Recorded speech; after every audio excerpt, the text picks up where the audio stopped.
abrir a nossa Bíblia, primeira carta de Paulo aos Tessalonicenses, capítulo 4. Podem abrir o versículo 13 em diante. Primeira carta de Paulo aos Tessalonicenses, capítulo 4, 13 em diante. Nós vamos ler até capítulo 5, verso 11. Vou fazer a leitura, vamos ver sentados, depois nós vamos ver o trechinho no DVD, de preferência se puder colocar o Salmo 19 para uma clareza maior, e depois vamos passar a reflexão sobre o texto sagrado. Todavia, irmãos, não queremos que sejais ignorantes em relação aos que já faleceram, para que não vos entristeçais com os outros que não têm esperança. Porque se cremos que Jesus morreu e ressuscitou, também devemos crer que Deus, por meio de Jesus, vai trazer juntamente com ele os que já faleceram. Afirmamos pela palavra do Senhor que nós, os que ficarmos vivos para a vinda do Senhor, de modo algum precederemos os que já faleceram. Porque ouvida a voz da grande ressoada trombeta de Deus, o próprio Senhor descerá do céu com um grande brado, e os que morreram em Cristo ressuscitarão primeiro. Depois nós, os que estivermos vivos, seremos arrebatados com eles nas nuvens, ao encontro do Senhor nos ares, e assim estaremos para sempre com o Senhor. Portanto, consolai-nos uns aos outros com essas palavras. Irmãos, não é necessário que eu vos escreva acerca dos tempos e das épocas, porque vós mesmos sabeis perfeitamente que o dia do Senhor virá como um ladrão de noite. Quando estiverem dizendo paz e segurança, então de repente a destruição lhes sobrevirá como dores que partam a mulher grávida, e de modo nenhum escaparão. Mas vós, irmãos, não estáis nas trevas, de modo que aquele dia vos surpreenda como um ladrão. Porque todos sois filhos da luz e filhos do dia, não somos da noite nem das trevas. Portanto, não durmamos como os demais, mas sejamos atentos e sejamos sóbrios, porque os que dormem, dormem de noite, os que se embriagam, embriagam-se de noite.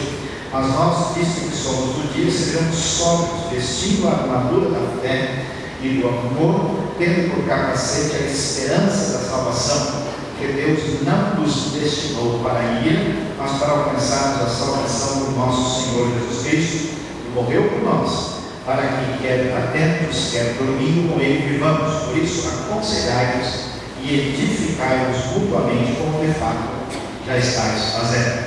Vamos passar aqui então um pouquinho do DVD que está sendo apresentado.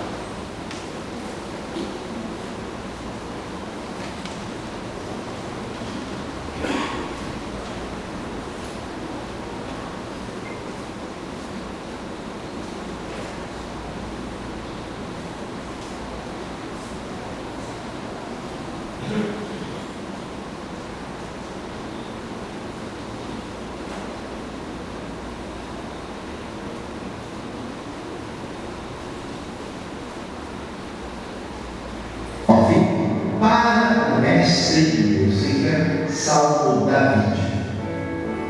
Os céus declaram a glória de Deus, o firmamento proclama a obra das suas mãos. Um dia fala disso a outro dia, uma noite o revela a outra noite. Sem discurso nem palavras, não se ouve a sua voz.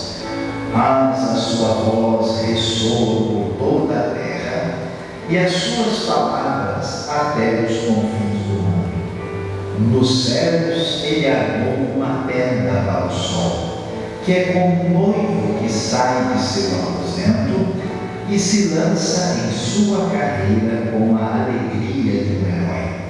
Sai de uma extremidade dos céus e faz o seu trajeto até a outra. Nada escapa ao seu calor.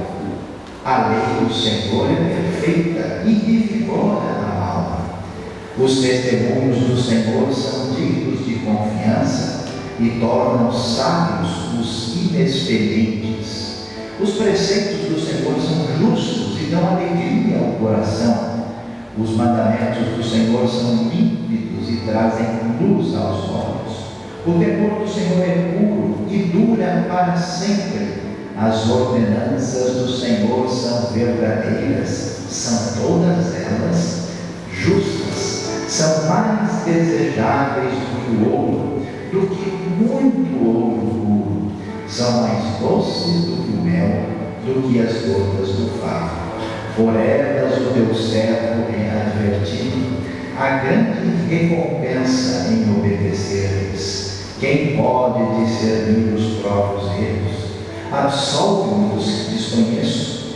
Também guarda o teu servo dos pecados intencionais, e eles não me dominem.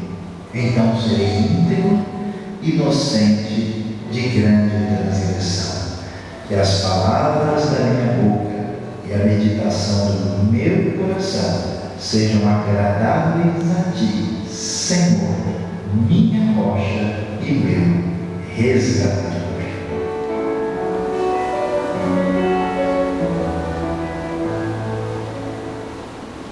O Salmo 19 começa a falar da revelação de Deus, que na experiência do salmista teve um impacto especial no seu coração, íntimo do seu ser.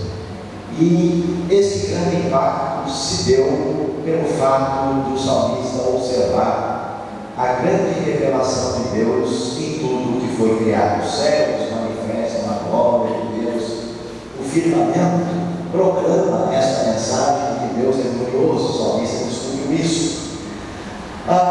Prosseguindo do Salmo, nós vamos descobrir que, além de perceber esta grandiosidade da criação, ele faz questão de dar atenção especial ao sol. Estamos aqui no deserto da Judéia, no lugar. Vamos voltar para a Tessalonicenses, senão vocês vão gostar muito do Salmo 19 e a gente não continua. Mas só para o pessoal ter uma ideia, quem está envolvido nesse projeto que pretende fazer com que a mensagem do texto bíblico, no lugar que evoca de fato o pano de fundo onde ele foi produzido, pode enriquecer. Então, esses salmos gravados, eles trabalham com a explicação do sentido do texto e ao mesmo tempo com uma aplicação profunda na vida e para o coração. Mas, meus amados, nós estamos pensando na primeira carta de Paulo aos Tessalonicenses, e o que chama a nossa atenção é que, através dos anos, os estudiosos da alma humana, do comportamento do homem, têm investigado o que está por trás das dimensões mais profundas do nosso ser. E é interessante que nos últimos 200 anos, por uma razão circunstancial histórica, grande parte da humanidade, especialmente no nosso mundo ocidental, tem apresentado uma espécie de revolta contra a fé, contra especialmente a igreja, a religião institucionalizada. Os diversos atropellos e desmandos de pessoas em posição importante, hierárquica nos diversos ambientes religiosos, fez com que muita gente tivesse uma relação de distanciamento e ruptura com a fé e até mesmo com a Escritura Sagrada. Todo esse processo gerou uma espécie de mal-estar no nosso ambiente, especialmente nos ambientes mais refinados e educados, e de certa forma houve um esforço muito grande para questionar e rejeitar a expressão de fé que aparece no coração humano. Mas por mais que haja um esforço nessa direção, está mais do que provável constatar que não há como negar a realidade profunda da espiritualidade que existe no coração humano. Encontraram, por exemplo, alguns grupos na pesquisa antropológica do mundo que, vamos dizer, têm noções matemáticas mínimas. Alguns grupos, por exemplo, chegam a contar até 3, 4, para diante, muitos, porque matemática não era bem forte desses grupos de civilização mais simples. Encontraram na região da Polinésia algumas tribos que quase não tinham expressão estética, quase nenhuma referência de arte, mas nunca encontraram um só grupo de pessoas no mundo que não enterre os seus mortos e que não pense a respeito de uma vida depois da morte, que não entenda que existe uma realidade superior acima de nós. Tanto é que no século XIX, algumas pessoas que ganharam destaque ao estudar a religião, a expressão de fé no coração humano, entre eles alguns nomes como o Sr. Ludwig Feuerbach, Karl Marx e Sigmund Freud, entendiam a religião como uma coisa estranha, esquisita, como uma espécie de problema de algumas pessoas. Mas esses estudos na academia acabaram sendo colocados em segundo plano. Estudiosos mais recentes, como Mircea Eliade e Rudolf Otto, mostraram a grande realidade de que é tão natural comer, é tão natural apreciar uma obra de arte como ter uma expressão de fé dentro do coração.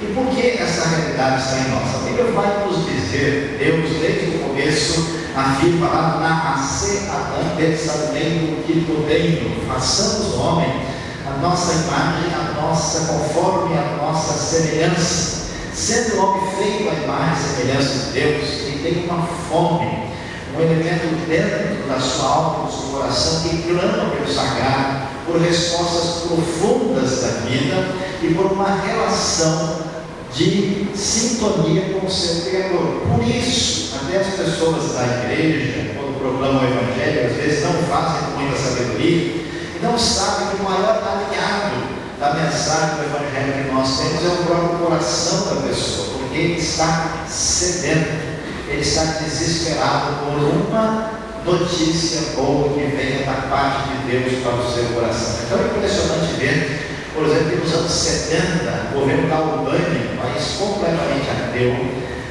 disse com clareza que eles tinham acabado com Deus na sua história. Eu estive numa reunião há mais ou menos 2 semanas, uma reunião internacional, quando uma das pessoas dizia: nós estamos usando a antiga rádio da Albânia para proclamar o Evangelho de Jesus Cristo na região da Europa Oriental e também para o Oriente Médio. É impressionante quando houve uma discussão na Europa sobre a Constituição, os países onde a fé cristã era oficialmente reprimida foram os que mais reclamaram pela necessidade de colocar Deus na Constituição Europeia. Não há como fugir da realidade de que a realidade de Deus é uma necessidade profunda do coração humano e por isso nós buscamos. Existe, como dizia um senhor muito estudioso da alma humana, o Dr. Viktor Frankl, muitas vezes uma repressão do inconsciente transcendental, uma espécie de tentativa de fugir à nossa sociedade narcotizante, com todos os seus elementos que deixam a gente assim, vamos dizer, bem ocupado o tempo todo, mas quando a gente fica sozinho conversando com o travesseiro, as necessidades mais profundas do ser aparecem, elas nos perguntam: quem sou eu? O que eu estou fazendo aqui? Quem foi que fez esse mundo? Qual é o sentido da vida e para onde eu vou? E exatamente por causa dessas questões é que a Bíblia encara todas essas realidades com bastante tranquilidade. A comunidade dos Tessalonicenses, que havia conhecido o Evangelho e se convertido a Cristo na segunda viagem missionária de Paulo, relatado em Atos capítulo 17, esses irmãos estão com problemas, porque eles enfrentam dificuldades, certas circunstâncias difíceis de tribulação, e agora, como nós mencionamos hoje pela manhã, eles começam a enfrentar uma dificuldade que é o fato de algumas pessoas terem morrido. E o que significa a morte? O fim da existência individual, mais do que isso, o que significa o fim da existência dessa era, desse mundo. A Bíblia vai tratar desse assunto.